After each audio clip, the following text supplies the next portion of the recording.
सब्र का फल मीठा होता है, ये लाइन तो आपने अपने जीवन में कभी न कभी जरूरी सुना होगा। तो दोस्तों, आज मैं जो कहानी बताने जा रहा हूँ वह सब्र विषय पर है। दोस्तों, आपने महात्मा गौतम बुद्ध जी का तो नाम जरूरी सुना होगा। विषय सूची: गौतम बुद्ध के पहले शिष्य की निराशा, महात्मा गौतम बुद्ध के दूसरे शिष्य का सब्र। गौतम बुद्ध ने प्यास बुझाया और सब्र का पाठ पढ़ाया। इस कहानी से हमने क्या सीखा? गौतम बुद्ध के पहले शिष्य की निराशा। एक बार की बात है जब महात्मा गौतम बुद्ध जी अपने शिष्यों के साथ धर्म प्रचार प्रसार के लिए पूरे भारत देश के भ्रमण करने के लिए निकले थे। उसी दौरान वह एक जंगल से गुजर रहे थे, तभी उन्हें बड़ी जोर की प्यास लगी। उन्होंने अपने एक शिष्य से कहा कि हे शिष्य, जाओ और मेरे लिए पानी का कोई व्यवस्था करो, पानी लेकर आओ कहीं से। उनका वह शिष्य तुरंत ही निकल पड़ा पानी की खोज में। पानी की तलाश में कुछ दूर निकल जाने पर उसे एक नदी दिखाई देती है। लेकिन उस शिष्य ने देखा कि नदी में बहुत से लोग नहा रहे थे। नदी में कुछ लोग पशुओं को धो रहे थे, नदी में कुछ औरतें कपड़े धो रही थी, कुछ लोग बर्तन धो रहे थे, वगैरह वगैरह। अर्थात वह नदी का पानी बहुत ही ज्यादा गंदा दिखाई दे रहा था। वह शिष्य समझ नहीं पा रहा था कि उस गंदे पानी को कैसे अपने गुरु के पास ले जाए, क्योंकि इस नदी का पानी तो बहुत ही ज्यादा गंदा है, वह पानी पीने के योग्य नहीं है। अर्थात वह शिष्य निराश होकर वापस अपने गुरु के पास चला आया। गौतम बुद्ध जी से उस गंदे पानी के बारे में बताया और उसने ये भी बताया कि यहाँ पर आसपास में और कोई भी ऐसा पानी नहीं है जो पीने के योग्य हो। महात्मा गौतम बुद्ध के दूसरे शिष्य का सब्र। फिर महात्मा गौतम बुद्ध ने अपने एक दूसरे शिष्य को आग्रह किया कि जाओ और कहीं से पानी खोज कर लेकर आओ। उनका दूसरा शिष्य निकल पड़ा पानी की खोज में। उसने भी आसपास पहुंच छानबीन करने के बाद ये निष्कर्ष पाया कि सचमुच में कहीं भी पानी पीने योग्य नजर नहीं आ रहा है। उनका ये दूसरा शिष्य उस नदी के पास जा खड़ा हुआ जहां पर उनका पहला शिष्य पानी के तलाश में आया हुआ था। उसने भी सचमुच में वही नज़ारा देखा जो उसके पहले साथी शिष्य ने देखा था कि पानी वहां का सचमुच में बहुत ज़्यादा गंदा है। इधर महात्मा गौतम बुद्ध जी पानी का इंतजार कर रहे थे।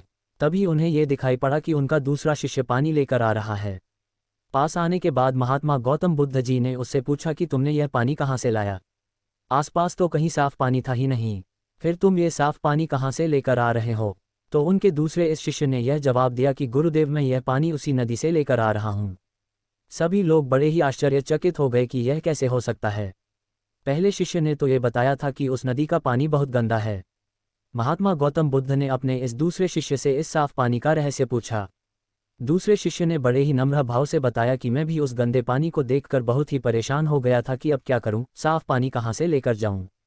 लेकिन तभी मेरे दिमाग में यह विचार आया कि क्यों न मैं इन सभी लोगों का यहाँ से जाने का इंतजार करूं। अर्थात जैसे ही वह लोग यहाँ से चले जाएंगे, नदी का पानी इस्तेमाल नहीं होगा तो धीरे धीरे शांत हो जाएगा और गंदे पानी के अंदर के सारे मिट्टी स्थिर होने के बाद नदी के जमीन के तल पर बैठ जाएगा और ऊपर का सारा पानी साफ हो जाएगा। और अंततः यही मैंने किया, उन लोगों का जाने का इंतजार किया और जैसे ही वह लोग चले गए, पानी धीरे धीरे स्थिर हो गया तथा उस पानी में घुले हुए सारे गंदगी नदी के तल में जाकर बैठ गए, जिससे ऊपर का पानी साफ दिखने लगा, यानी पानी साफ हो गया। और मैं वही साफ पानी लेकर आपके पास आया हूँ गुरुदेव। गौतम बुद्ध ने प्यास बुझाया और सब्र का पाठ पढ़ाया। महात्मा गौतम बुद्ध जी अपने दूसरे शिष्य की इस बात को सुनकर बड़े प्रसन्न हुए और उस पानी को पीकर अपनी प्यास को बुझाया तथा साथ ही साथ बाकी के शिष्य को ये संदेश भी दिए कि सब्र का फल मीठा होता है। अर्थात इसी तरह से अगर हम कोई भी कार्य करते हैं तो उस कार्य में तरह तरह की समस्याएं आएंगी, तरह तरह की परेशानियां आएंगे, लेकिन हमें उन परेशानियों का सब्र के साथ सामना करना चाहिए। सब्र के साथ अगर हम परेशानियों और दुख का सामना करेंगे तो अंत में हम उस परेशानी और दुख से जरूर उभर जाएंगे। इस कहानी से हमने क्या सीखा? दोस्तों, ऐसे ही हमारे जीवन में हम जब कोई भी कार्य करते हैं तो बहुत सारी परेशानियां आती हैं, बहुत सारे दुख आते हैं, लेकिन दोस्तों उन परेशानियों का, उन दुखों का डटकर हमें सामना करना चाहिए। और सामना करते वक्त हमारे पास धैर्य की और सब्र की बहुत खास जरूरत पड़ेगी। तो दोस्तों, बिना डरे बिना सहमे सब्र करते हुए धैर्य के साथ परिश्रम करते रहें, अपना कर्म करते रहे तो एक न एक दिन आपको उसका अच्छा फल जरूर मिलेगा। तो यही है दोस्तों आज की कहानी। मैं आशा करता हूं कि आपको ये कहानी बहुत ही पसंद आई होगी और साथ ही साथ आपको इस कहानी से अपने जीवन से संबंधित बहुत सारी चीज़ों को सीखने को मिला होगा, जिससे कि आप अपनी लाइफ को बहुत बेहतरीन और सुखमय बना सकेंगे। धन्यवाद।